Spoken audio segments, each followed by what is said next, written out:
ಚಾರ್ಮಾಡಿ ಘಾಟ್ ಮಳೆಗಾಲದಲ್ಲಂತೂ ನೋಡೋಕೆ ಸ್ವರ್ಗವೇ ಸರಿ. ಮಂಜಿನ ನಡುವಿನ ಪಯಣ, ಮೋಡ ಹಾದು ಹೋಗೋ ದೃಶ್ಯವಂತೂ ಬೆರಗಾಗುವಂತೆ ಮಾಡುತ್ತೆ. ಆ ಕುರಿತ ಒಂದು ವರದಿ ಇಲ್ಲಿದೆ ನೋಡಿ. ಸಕ್ಕತ್ತಾಗಿದೆ, ಫಾಗ್ ಎಲ್ಲ ಚೆನ್ನಾಗಿ ಬರ್ತಾ ಇದೆ, ಚಳಿ ಚಳಿ ಸಕ್ಕತ್ತಾಗಿದೆ. ಹಚ್ಚ ಹಸಿರು, ಜಿಟಿ ಜಿಟಿ ಮಳೆ, ಮರಗಿಡಗಳ ಮಧ್ಯೆ ಸಾಗೋ ದಾರಿ, ಕಣ್ಣಿಗೆ ಮುದ ನೀಡುವ ಜಲಪಾತಗಳು. ಅಬ್ಬಾ, ಭೂಮಿ ಮೇಲಿನ ಸ್ವರ್ಗ ಅಂದ್ರೆ ಇದೇ ಅನ್ಸತ್ತೆ ನೋಡಿ.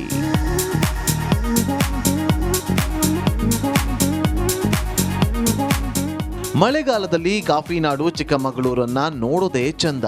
ಕರುನಾಡಿನ ಸ್ವಿಟ್ಜರ್ಲ್ಯಾಂಡ್ ಅಂತಾನೆ ಕರೆಸಿಕೊಳ್ಳುವ ಚಾರ್ಮಾಡಿ ಘಾಟ್ನ ಈ ಪ್ರಕೃತಿ ಸೌಂದರ್ಯ ಪ್ರವಾಸಿಗರನ್ನ ಕೈ ಬೀಸಿ ಕರೆಯುತ್ತಿದೆ.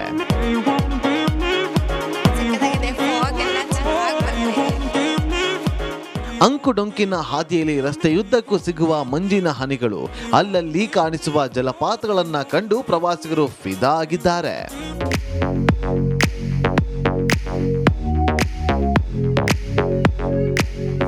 ಸ್ವರ್ಗಕ್ಕೆ ಮೂರೇ ಗೇಣು ಅನ್ನುವಂತಿದೆ ಚಾರ್ಮಾಡಿ ಘಾಟ್ನ ಈ ಸೌಂದರ್ಯ. ಪ್ರವಾಸಿಗರು ಮಂಜಿನ ನಡುವಿನ ಪಯಣವನ್ನ ಮಾಡಿ ಖುಷಿ ಪಡ್ತಾ ಇದ್ದಾರೆ. ಚೇತನ್ ಪದ್ಮಶಾಲಿ, ರಿಪಬ್ಲಿಕ್ ಕನ್ನಡ, ಚಿಕ್ಕಮಗಳೂರು.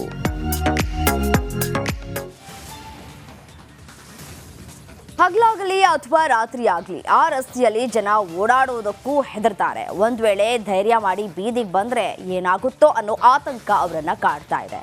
ಯಾಕೆ ಅಂತ ನೀವೇ ನೋಡಿ.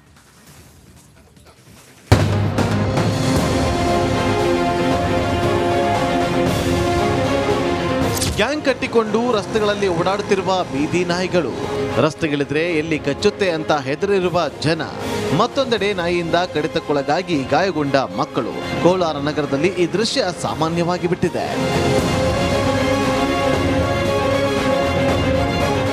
ಕೋಲಾರ ನಗರದಲ್ಲಿ ಇತ್ತೀಚೆಗೆ ಬೀದಿ ನಾಯಿಗಳ ಹಾವಳಿ ಹೆಚ್ಚಾಗಿದೆ. ನಗರಸಭೆಯ 35 ವಾರ್ಡ್ಗಳಲ್ಲೂ ಬೀದಿ ನಾಯಿಗಳ ಹಾವಳಿ ಹೆಚ್ಚಾಗಿದ್ದು, ಎಲ್ಲಾ ರಸ್ತೆಗಳಲ್ಲೂ ಶ್ವಾನಗಳ ಅಬ್ಬರ ಜೋರಾಗಿದೆ. ಕಳೆದ 1 ವರ್ಷದಿಂದ ಇದೇ ಪರಿಸ್ಥಿತಿ ಇದ್ರೂ ಯಾವೊಬ್ಬ ಅಧಿಕಾರಿಗಳು ಇತ್ತ ಗಮನ ಹರಿಸಿರದೇ ಇರುವುದಕ್ಕೆ ಸ್ಥಳೀಯರು ಆಕ್ರೋಶ ವ್ಯಕ್ತಪಡಿಸಿದ್ದಾರೆ. ಖಂಡಿತವಾಗ್ಲೂ ನಾಯಿ ಹೆಚ್ಚಾಗಿದೆ. ಅದನ್ನು ಏನು ಗೌರ್ಮೆಂಟು ಯಾವ ರೀತಿ ಗೈಡ್ಲೈನ್ಸ್ ಇದೆ ಅದೇ ರೀತಿಯಾಗಿ ಮಾಡೋದಕ್ಕೆಲ್ಲ ನಾವು ಸೂಚನೆ ಕೊಟ್ಟಿದ್ದೀರಿ. ಆ ರೀತಿಯಾಗಿ ಈಗ ಟೆಂಡ್ರ್ ಪ್ರೋಸೆಸ್ ಆಗ್ತಾನೆ ಅದನ್ನ ಹಿಡಿದು ಮಾಡ್ತಾರೆ ಇವರು. ನಮ್ಮದು ಟೆಂಡ್ರ್ ಎಷ್ಟಿರುತ್ತೆ ಅಷ್ಟು ಮಾತ್ರ ಅವ್ರು ಮಾಡ್ತಾರೆ. ಆದರೂ ಕೂಡ ಅದನ್ನು ಹೆಚ್ಚಿನ ರೀತಿಯಲ್ಲಿ ಮಾಡೋದಕ್ಕೆ ಅವ್ರಿಗೆ ಹೇಳ್ತೀರಿ, ನಾವು ಕೂಡ ಹೇಳ್ತೀರಿ. ನಾಯಿಗಳು ಅವಳಿ ಕಮ್ಮಿ ಆಗಬೇಕಿಲ್ಲ ಅಂದರೆ ಪಾಪ ಹೆಂಗಸರು, ಮಕ್ಕಳು, ವಯಸ್ಸಾದವರೆಲ್ಲ ಹೋಗ್ತಾರೆ. ತೊಂದರೆ ಆಗ್ತಾ ಇದೆ, ಖಂಡಿತ ಭಾಳ ತೊಂದರೆ ಇದೆ. ನಾವು ಕೂಡ ಹಲವಾರು ಮೀಟಿಂಗ್ಗಳಲ್ಲಿ ಕೂಡ ಹೇಳಿದ್ದೀರಿ. ಕಳೆದ ವರ್ಷ ಬೀದಿ ನಾಯಿಗಳಿಗೆ ಸಂತಾನ ಹರಣ ಶಸ್ತ್ರಚಿಕಿತ್ಸೆ ಮಾಡಲಾಗಿತ್ತು. ಆದರೆ ಅದರಿಂದ ಯಾವುದೇ ಪ್ರಯೋಜನವಾಗಿಲ್ಲ. ಹಾಗಾಗಿ ಇದೊಂದು ಐಡಿಯಾ ಕಂಡು ಹಿಡಿದಿರುವ ಕೋಲಾರ ಶಾಸಕ ಕೊತ್ತೂರು ಮಂಜುನಾಥ್, ನಾಯಿಗಳ ಆಟಾಟೋಪಕ್ಕೆ ಬ್ರೇಕ್ ಹಾಕಲು ಹೊಸ ಪ್ಲಾನ್ ಮಾಡಲಾಗಿದೆ ಎಂದಿದ್ದಾರೆ. ಜಾರ್ಖಂಡಿಂದ ಒಂದು ಟೀಮನ್ನು ಕರೆಸ್ಬಿಟ್ಟು ನಾಯಿಗೆ ಹಿಡಿಯೋದವರು ಬೆಲ್ಲು ತೊಗೊಂಡು ಹೋಗಂಗಿಲ್ಲ. ಇವಾಗ ನಮ್ಮದು ಇದೆಯಲ್ಲ, ಇವಾಗ ಕಸದು ಪ್ಲಾಂಟ್ ಮಾಡಿದ್ದೀವಲ್ಲ ಅರಬ್ಬಿ ಕೊತ್ತನೂರು ಹತ್ರ, ಅಲ್ಲಿ ಒಂದು ರೂಮ್ ಮಾಡ್ತಾ ಇದ್ದೀವಿ. ವೆಟನರಿ ಅವ್ರನ್ನ ಇಬ್ಬರನ್ನ ಅಲ್ಲಿ ಅಪಾಯಿಂಟ್ ಮಾಡ್ಕೊಳ್ತಾ ಇದ್ದಾರೆ. ನಮ್ಮ ವೆಟನರಿ ಅವರೇ ಬರ್ತಾರೆ ಅಲ್ಲಿಗೆ. ಈ ನಾಯಿಗಳು ಕರ್ಕೊಂಡು ಹೋಗ್ಬಿಟ್ಟು ಆಪ್ರೇಷನ್ ಮಾಡಿ ಅದನ್ನು ಟ್ರೈನ್ ಮಾಡ್ತೀವಿ. ಅಲ್ಲಿ ಅದಕ್ಕೆ ಒಂದು ಗೋಡನ್ ಮಾಡ್ತಾ ಇದ್ದೀವಿ. ಇವಾಗ ನಾವು 10 ಎಕರೆ ಮೊದಲು ಕಸಾದಿತ್ತಲ್ಲ, ಅದ್ರ ಪಕ್ಕದಲ್ಲಿ 10 ಎಕರೆ ತೊಗೊಂಡಿದ್ದೀವಿ ಜಾಗ. ಇವಾಗ ಜಿಲ್ಲಾಧಿಕಾರಿಗಳು ಕೊಟ್ಟಿದ್ದಾರೆ 10 ಎಕರೆ. ಕೋಲಾರ ನಗರದಲ್ಲಿ ರಾಕ್ಷಸರಂತೆ ನಾಯಿಗಳು ಸದಾ ಹೊಂಚು ಹಾಕುತ್ತಿದ್ದು ಸಿಕ್ಕವರ ಮೇಲೆ ಎರಗುತ್ತಿದೆ. ಆದಷ್ಟು ಬೇಗ ಇದಕ್ಕೆ ಕಡಿವಾಣ ಹಾಕಬೇಕಿದೆ ಅನ್ನೋದು ಇಲ್ಲಿನ ಜನರ ಆಶಯವಾಗಿದೆ. ಸುರೇಶ್, ರಿಪಬ್ಲಿಕ್ ಕನ್ನಡ, ಕೋಲಾರ.